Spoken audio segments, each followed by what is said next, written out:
நீலவானம் இலங்கை செய்திகள். சோழர் இணைப்புகளுக்கான அனுமதியில் முறைகேடுகள், ஜனாதிபதி செயலகத்திற்கு மீள முறைப்பாடு. பாதாள குழு சந்தேக நபர் பருத்தித்துறை நீதிமன்றத்தில் கடும் பாதுகாப்பால் பதற்றம். அனுரவின் அமைச்சரவை எதிர்க்கட்சி நற்சான்றிதழ். தெருவுக்கு வந்தது மகிழ்ச்சி அளிக்கிறது, கரின் கிண்டல்.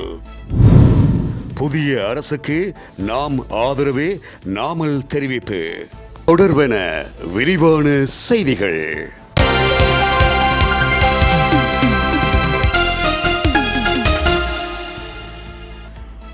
வடக்கு மாகாணத்தில், குறிப்பாக யாழ்ப்பாணம் மாவட்டத்தில் சோழர் இணைப்புகளுக்காக இலங்கை மின்சார சபையால் வழங்கப்படும் அனுமதியில் முறைகேடுகள் இடம்பெறுவதாக மீண்டும் ஜனாதிபதி செயலகத்தின் கவனத்துக்கு கொண்டு செல்லப்பட்டிருக்கிறது.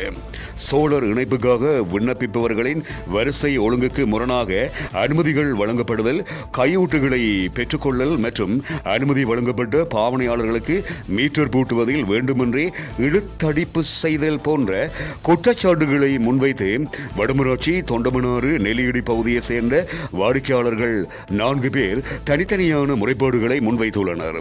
ஏற்கனவே யாழ்ப்பாணத்தில் சோழர் இணைப்பு அனுமதி வழங்கலில் முறைகேடுகள் காணப்படுவதாகவும், தாம் விண்ணப்பித்த ஒழுங்கின்படி தங்களுக்கு அனுமதி வழங்கப்படாமல் தங்களுக்கு பிறகு விண்ணப்பித்தவர்களுக்கு செல்வாக்கின் அடிப்படையில் அனுமதிகள் வழங்கப்பட்டதாகவும் ஜனாதிபதி செயலகத்துக்கு முறைப்பாடுகள் வழங்கப்பட்டதை தொடர்ந்து ஜனாதிபதி அனுரகுமார திசாநாயக்க மின்வெளு அமைச்சராக பதவி வகித்த நிலைமாறு காலத்தினுள் பாதிக்கப்பட்ட வாடிக்கையாளர்களுக்கு உடனடியாக இணைப்பு அனுமதியை வழங்குமாறு யாழ்ப்பாண பிராந்திய மின் பொறியியலாளருக்கு மின்வெளு அமைச்சின் செயலாளர் பணித்திருந்தார்.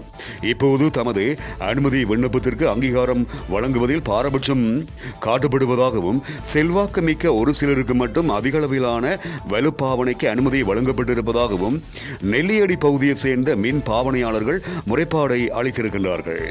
இதே நேரம் சோழர் இணைப்பை பெற்றுக்கொண்டுள்ள சில வாடிக்கையாளர்கள் வங்கி கடனூடாக சோழர் தொகுதியை பொருத்தி பல மாதங்கள் ஆகியுள்ள போதிலும் இணைப்புக்கான மீட்டரை பொருத்துவதில் மின்சார சபை அசண்டையினமாக வேண்டுமென்றே இழுத்தடிப்பு செய்வதாகவும், இதனால் வங்கிக்கு மாதாந்த தவணை பணத்தை கட்டுவதற்கு தாம் சிரமங்களை எதிர்கொள்வதாகவும் அவர்கள் சுட்டிக்காட்டியுள்ளனர். ஜனாதிபதி அனுரகுமார திசாநாயக்க தலைமையிலான புதிய அரசாங்கத்தின் அமைச்சரவை நியமனத்தை பிரதான எதிர்க்கட்சியான ஐக்கிய மக்கள் சக்தி வரவேற்றிருக்கிறது.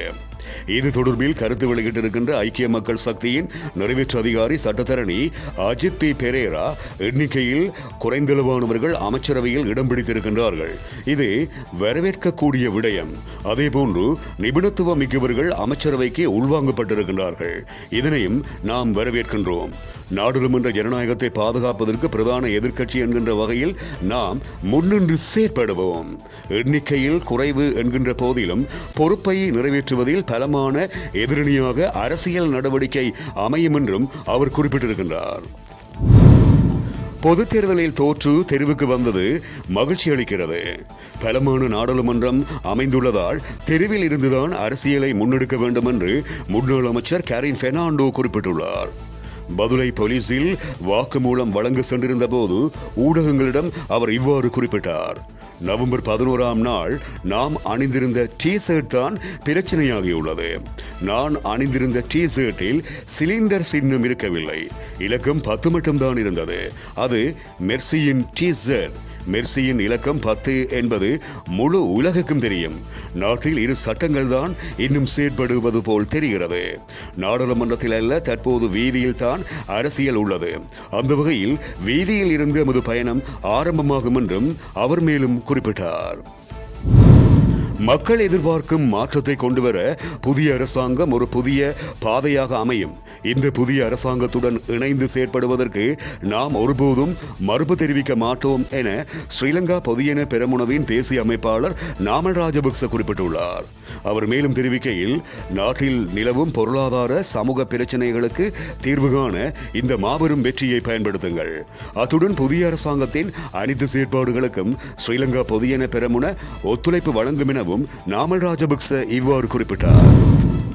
பருத்தித்துறை நீதிமன்றத்தில் நேற்று போடப்பட்ட உச்சகட்ட பாதுகாப்பு ஏற்பாடுகளால் அந்த பகுதியில் பெரும் பரபரப்பு ஏற்பட்டது. இந்த சம்பவம் தொடர்பில் மேலும் தெரிய வருவதாவது, பருத்தித்துறை போலீஸ் பிரிவுக்குட்பட்ட பகுதியில் வைத்து கடந்த மே மாதம் 30ஆம் நாள் கெரோயின் போதைப் பொருளுடன் வடமராட்சியைச் சேர்ந்த சந்தேக நபர் ஒருவர் கைது செய்யப்பட்டிருந்தார். மே மாதம் 31ஆம் நாள் பருத்தித்துறை நீதிமன்றத்தில் முற்படுத்தப்பட்டதை தொடர்ந்து அவருக்கு விளக்கமறியல் உத்தரவு பிறப்பிக்கப்பட்டிருந்தது.